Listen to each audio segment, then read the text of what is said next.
How you doing, everybody? Novabug here, and I wouldn't normally focus on a point of embarrassment for myself, but I think I better, because it's quite special in the work that went on to basically make a fool of myself, make a fool of me, and trick me and basically bait me live on my birthday stream of Amstrad Live game testing. But anyhow, it's all in good fun.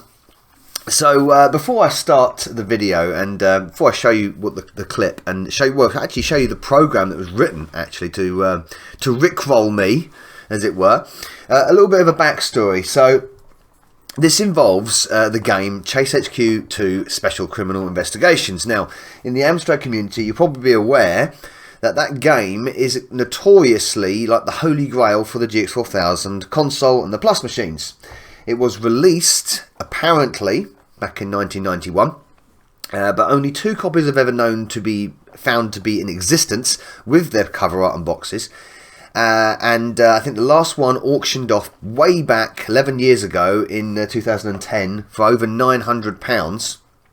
And it's never been ripped off the cartridge, so we can't play it on emulators or through the C4 CPC on the console itself. The owners of the cartridges refuse for that to happen, unfortunately. Understandably, but also unfortunately. So there is one video, I believe, on YouTube which shows Chase HQ2 SCI playing on a Plus machine. So it does exist, it is a real game, but getting hold of it is almost impossible. It's almost up there with Gaza 2. Which, by the way, that's probably even rarer because no one's ever even seen a copy of that. So, anyway, the point is, I was given this tape at Play Expo Blackpool by Retro Unlim, the man behind Retro Unlim, should we say. And he says to me, this tape is going to make it up to you for a prank that he did on me previously, a mild one.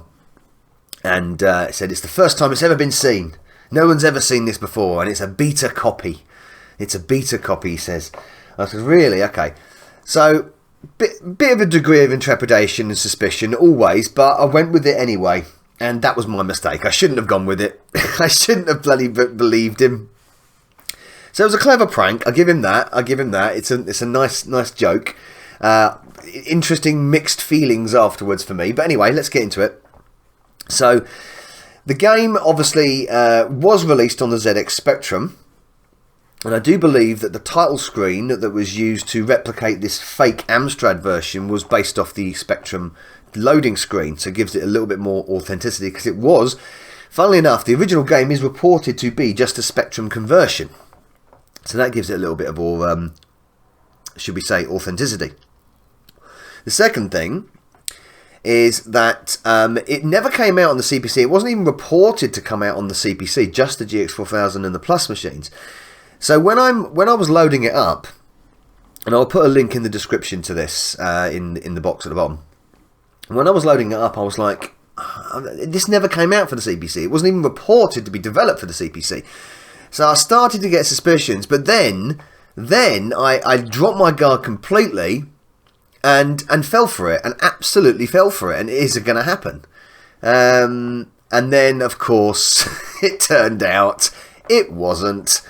It was a prank. It was a rickrolling prank, essentially. And if you don't know what the rickrolling prank is, well, essentially back in 2008, an internet meme spread around, where Rick Astley's Never Gonna Give You Up would just drop in out of nowhere and surprise you.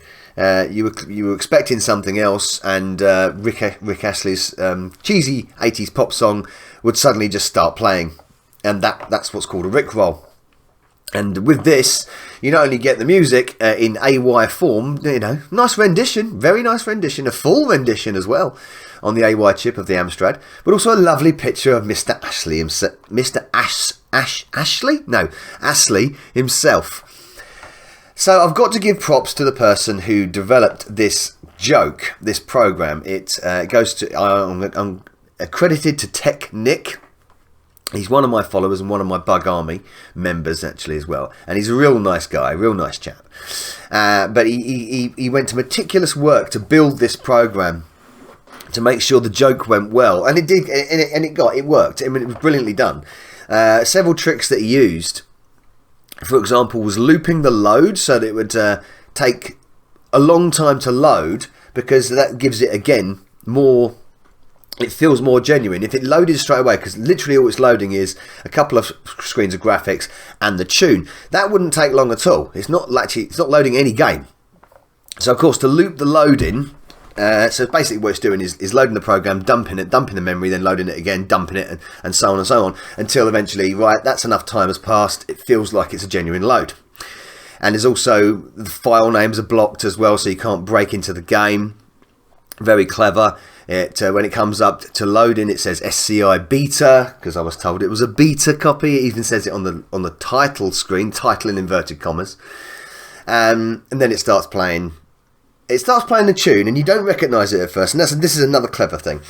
It starts playing a tune, and you think this is actually quite a fitting tune if it was going to be on SCI. And then, of course, the screen flips, and the melody kicks in, and the moment the melody kicks in, you know you've been done. Absolutely done. And it actually took me a few seconds to actually realise it, because when the screen changed and Ashley's face came up and it started saying Rick, I initially thought, because I was so swept up with it, I initially thought that it was just going to show you the heroes of the game. But of course, the heroes of the game don't look like that. They're based off the original Chase HQ. And then, of course, after a few seconds of just staring at the screen, you'll see on the live stream, I go, and I go silent, and I go, you bastard. And it got me. And I wasn't even reading the chat at the time. It just takes a few seconds to sort of set into my mind. So they got me. They done me up like an absolute kipper. So I will give them credit for that. It was very cleverly done, and I appreciate all the hard work that went into making this little program. So I thought I'd show you guys the full program as it plays out. Because it is fun, and it's a clever piece of coding. It's nice to see. But there's the little story behind it. There's the backstory. Like I said, I'll leave the links in, and enjoy the Chase HQ 2 Special Criminal Investigation RickRoll. Novabug out.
Hey, Novabug here.